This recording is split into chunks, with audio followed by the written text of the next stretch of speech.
नमस्कार प्रिय दर्शकों, आप सभी के समक्ष एक बार पुनः उपस्थित हूँ जन्म कुंडली में एक महत्वपूर्ण योग को लेकर। और यह सूत्र बहुत ही सरल और सूक्ष्म है जो मैं आज आपको बताने जा रहा हूँ। प्रिय दर्शकों, यह भारतीय ज्योतिष में वर्णित एक नौकरी योग का सूत्र है।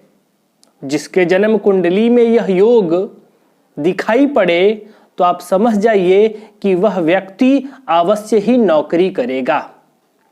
अब प्रश्न ये रहा कि सरकारी या प्राइवेट। तो प्रिय दर्शकों, इस योग में यह स्पष्ट नहीं किया गया है कि यह सरकारी होगा या प्राइवेट होगा, लेकिन इन दोनों को देखने के लिए जन्म कुंडली में दो भाव हैं, वह पृथक पृथक हैं। लेकिन इतना अवश्य है कि जिसके जन्म कुंडली में यह योग दिखाई पड़े वह व्यक्ति अवश्य ही नौकरी करेगा, यानी बिजनेस व्यापार के योग उसके कुंडली में उतने प्रबल नहीं होंगे जितना इस योग के होने से नौकरी के चांस होगा। इसके अलावा यदि व्यापार आदि का योग है तो वह अन्यत्र ग्रहों से बनेगा। उसकी विवेचना या अवलोकन, उसको देखना एक अलग विषय है। कुंडली में व्यापार आदि का योग है कि नहीं वह एक अलग विषय है, वह भी देखा जा सकता है।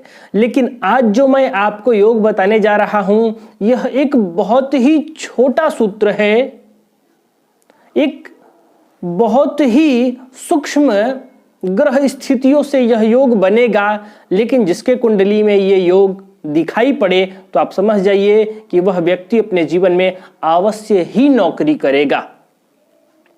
नौकरी का यह योग है। प्रिय दर्शकों, जन्म कुंडली का जो 12वां भाव है, जन्म कुंडली का जो 12वां भाव है, जिसको सबसे अंत का भाव माना जाता है, उस भाव के भावपति को देखना है। जैसे मान लीजिए कि आपके जन्म कुंडली के लग्न भाव में नंबर 1 लिखा है। यदि आपके जन्म पत्रिका के लग्न भाव में 1 लिखा है तो मेष लग्न की जन्म पत्रिका हो जाएगी। और आपके जन्म कुंडली के 12वें भाव में मीन राशि उपस्थित होगी। तो मीन राशि के अधिपति कौन हो गए? देवगुरु बृहस्पति। तो जन्म कुंडली में देवगुरु बृहस्पति की स्थिति को देखनी है और वह मात्र इतना देखना है कि वह जन्म कुंडली में किस भाव में बैठे हैं, बस।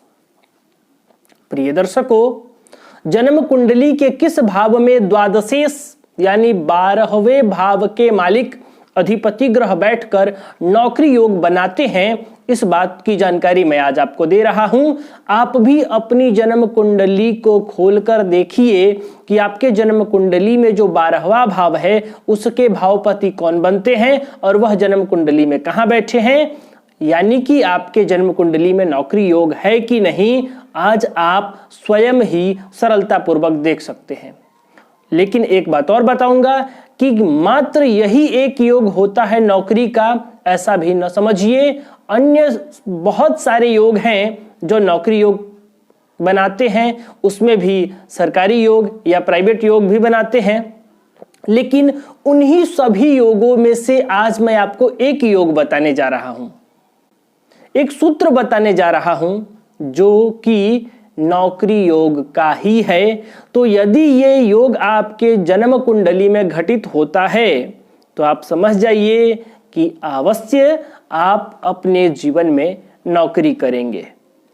जिनके कुंडली में न हो और वह भी नौकरी कर रहे होंगे तो हो सकता है कि उनकी कुंडली में दूसरा सूत्र घटित हो रहा हो। तो इसीलिए मैंने कहा कि यही एक योग है, ऐसा नहीं है। इसके अलावा भी बहुत सारे योग हैं। लेकिन यदि आपके कुंडली में ये योग दिखाई दे तो आप समझ जाइए कि आप भी अपने जीवन में अवश्य नौकरी करेंगे। तो प्रिय दर्शकों, योग कैसे बनता है आइए समझ लेते हैं। जन्म कुंडली का जो 12वां भाव है, जो व्यय भाव है, जो द्वादश भाव है, उस द्वादश भाव के भावपति को देखना है। जैसा कि मैंने कहा, मेष लग्न की जन्म पत्रिका हो तो इस लग्न में बृहस्पति बनते हैं द्वादशेश 12वें भाव के मालिक। तो यदि द्वादशेश जन्म कुंडली के लग्न भाव में बैठे हों अथवा जन्म कुंडली के दूसरे भाव में बैठे हों अथवा जन्म कुंडली के चौथे या पांचवें भाव में बैठे हों या फिर जन्म कुंडली में द्वादशेश 10वें या 11वें भाव में बैठे हों। आप पुनः से सुनिए, यदि जन्म कुंडली में द्वादशेश, अब ये आवश्यक नहीं है कि सबके कुंडली में द्वादशेश बृहस्पति ही होंगे। आप देख लीजिए कि आपके 12वें भाव में कौन सी राशि उपस्थित है, आपके जन्म कुंडली के 12वें भाव में कौन सी राशि उपस्थित है। यदि उस भाव में मेष या वृश्चिक राशि उपस्थित है, यानी कि 1 या 8 नंबर लिखा है, तो आप समझिए कि आपके जन्म कुंडली में द्वादशेश मंगल हुए।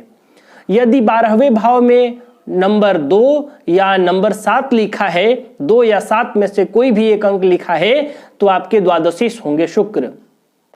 यदि 3 या 6 लिखा है तो बुध, और 4 लिखा है तो चंद्रमा, 5 लिखा है तो सूर्य, और 9 या 12 लिखा है तो आप समझ जाइए कि बृहस्पति, और 10 या 11 लिखा है तो आपके द्वादशेश शनि होंगे। आप भी अपनी कुंडली में देख लीजिए कि 12वें भाव में कौन सी राशि लिखी हुई है और उसके राशिपति कौन है, मैं आपको बता दिया। तो मान लीजिए कि आपके मेष लग्न है, तो आपके द्वादशेश हो जाएंगे बृहस्पति, क्योंकि नंबर 12 यानी मीन राशि आपके 12वें भाव में होगी। तो द्वादशेश यानी बृहस्पति कहाँ होने चाहिए, तो कहा कि सबसे पहले या तो ये लग्न में हो, या दूसरे भाव में हो, चौथे भाव में हो, 5वें भाव में हो, 10वें भाव में हो, या जन्म कुंडली के 11वें भाव में हो। बृहस्पति यानी द्वादशेश यदि इन 6 भावों में बैठे हों आपके जन्म कुंडली में, तो ये निसंदेह सरकारी नौकरी नहीं, प्राइवेट नौकरी नहीं, व्यक्ति नौकरी करता है।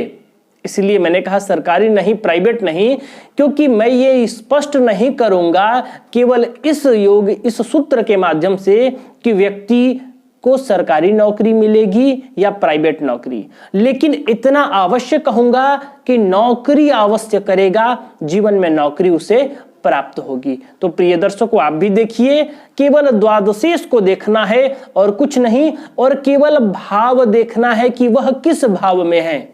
आप पुनः से सुन लीजिए, द्वादशेश प्रथम भाव में होने चाहिए, या दूसरे भाव में, या चौथे भाव में, या 5वें, या 10वें और 11वें में से किसी एक भाव में।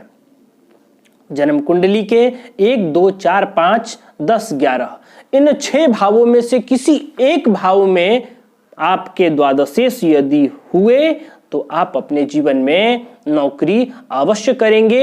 ये नौकरी योग का एक सूत्र है। तो प्रिय दर्शकों, आप भी अपनी जन्म कुंडली में देखिए ये योग है कि नहीं।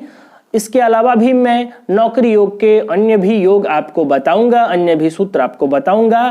तब तक के लिए इस सूत्र को आप अपने जन्म कुंडली में देखिए। आज के लिए बस इतना ही। तब तक के लिए हमें अनुमति दीजिए। नमस्कार।